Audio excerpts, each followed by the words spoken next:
I just picked up the worst four-wheeler I could find on Facebook Marketplace. This thing was so bad that the guy that I picked it up from gave it to me.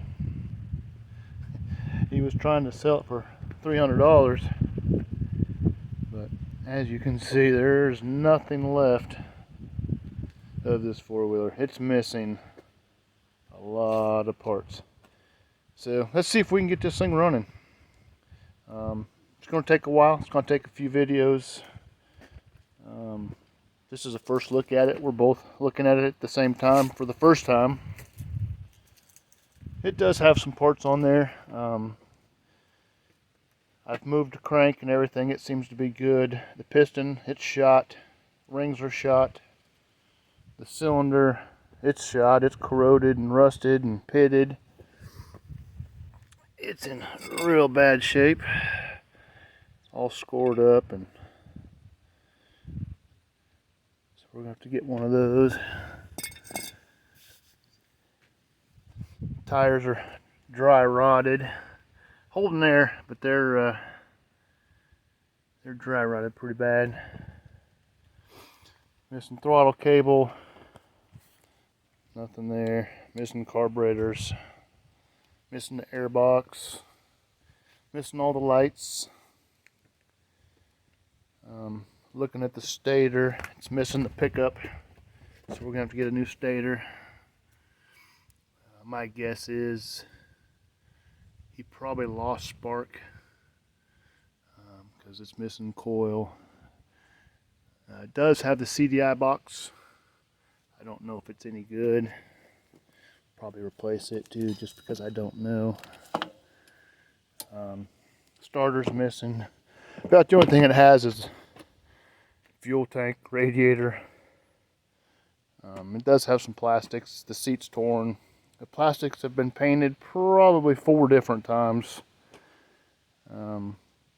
This one's been white, been pink, it's been black. Looks like the last time they painted it was black. Originally, looks like it was white. The front fairing, I think, was originally blue. Then it went to white. And now it's black. So we're going to have to strip the paint off of these. They're in pretty good shape. They're not broken, cracked, or anything like that. So we should be able to make these work. Once we get them cleaned up, we'll be able to inspect them a little better. I know there's stickers underneath the paint. It's missing the plastic piece for the grill. I mean, not the grill, but for the radiator.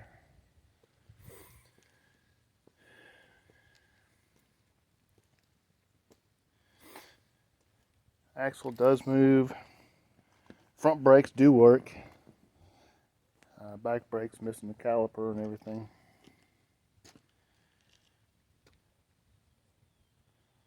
Yeah, so we'll work on this thing. We'll have to order up some parts. I'll have to inspect it, make up a parts list,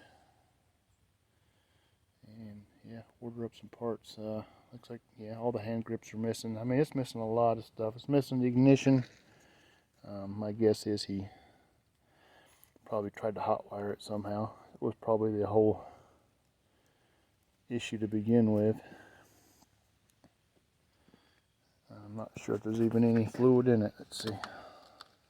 Probably not. It's probably empty. Yeah, bone dry. But to be expected. I mean, everything's disconnected, so no oil in it because I got the case off here for the stator. It's real dirty, so we'll clean it up too. I think we've got our work cut out for us here on this one. But stay tuned, and there'll be some videos coming up on it. And hopefully we can get this thing started, get it running again. It's I was told it's a Raptor, Yamaha Raptor 660, but I haven't found any any ID or markings or anything to tell me what it is yet. So hopefully I can find some markings, VIN number, something. Yeah, I just don't see anything. I'm not sure where to look either, so I'll have to Google it and figure it out. But I'll let you guys know later in the video as we go along what this thing actually is, what year it is. If I had to guess, I would say probably a 2002, 2003. Again, just a guess. But we'll get it running. It'll take some time. But all right, guys. Well, thanks for watching, and yeah, hit the subscribe button if you want to, and maybe hit that notification bell. That way, when I do post new videos of this thing, you guys will be notified.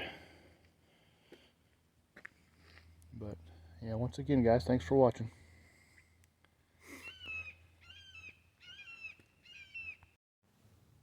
Alright, we are back on the Raptor 660.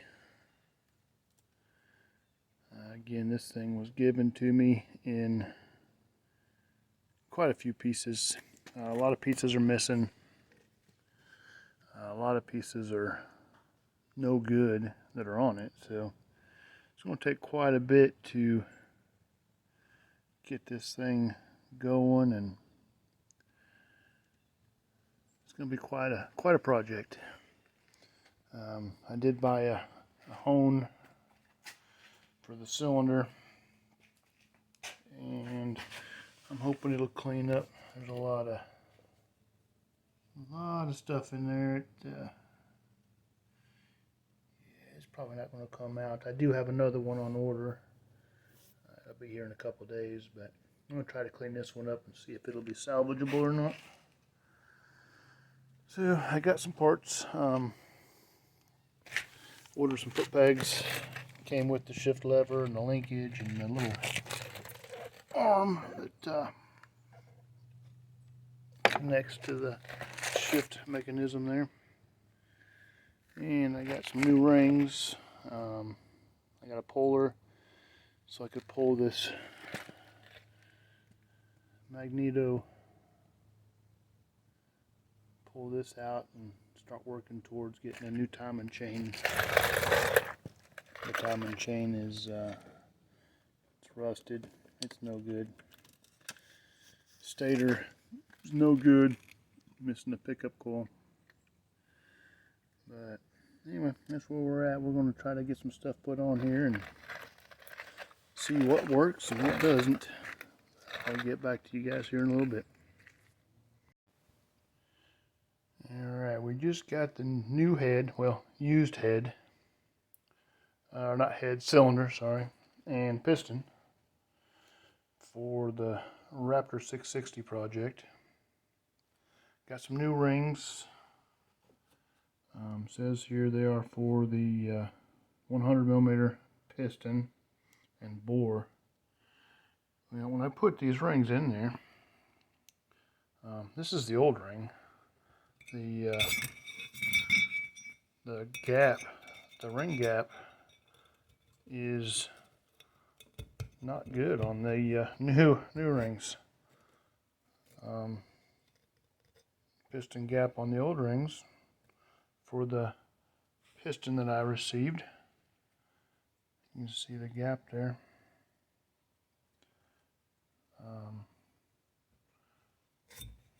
Is a lot better than the new rings. So,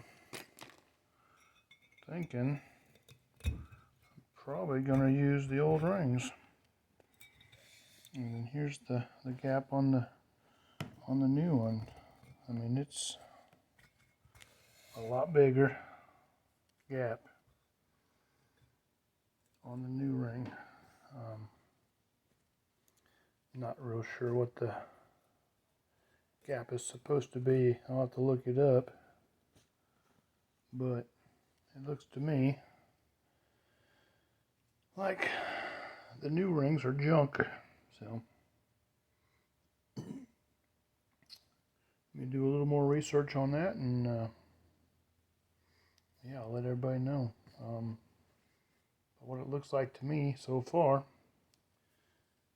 is, yeah, the new rings are junk, but I could be wrong. I'll let you guys know. All right. All right, so I did go with the old piston rings. They were 2-spec. There's videos all over YouTube and stuff to explain how to do the cylinder to piston ring gaps. They make files and all kinds of things if your gaps are, too big or too small. Sorry. You do want to check those, because if you don't, when it expands, the rings could hit each other, and that will cause damage to the cylinder and the piston, because there will be nowhere for the ring to expand to because it's already hitting. So it's important, make sure you check those. So I did that, got the piston in, got the wrist pin in with the retaining ring, then I rotated the ring around so it's not lined up with the hole. Again, there's lots of videos on that on YouTube.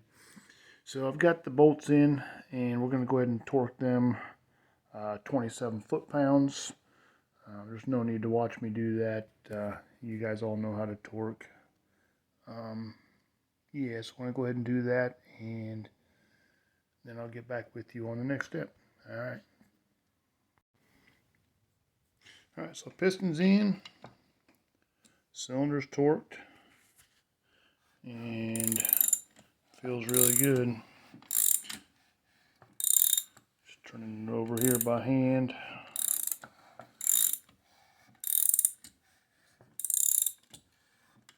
Sounds good, looks good, no binding, nice and smooth. So that looks good. Next will be timing chain, probably stator, and we'll put the cover back on. Then I'll be up to starter, cylinder head, valves, and yeah, then we'll have to figure out all the wiring. But yeah, it's getting there, guys. Alright, thanks for watching. I'll bring you back once I get more parts. Right now I'm waiting on the stator and the timing chain. They should be here in a few days, and we will get back at it. Alright.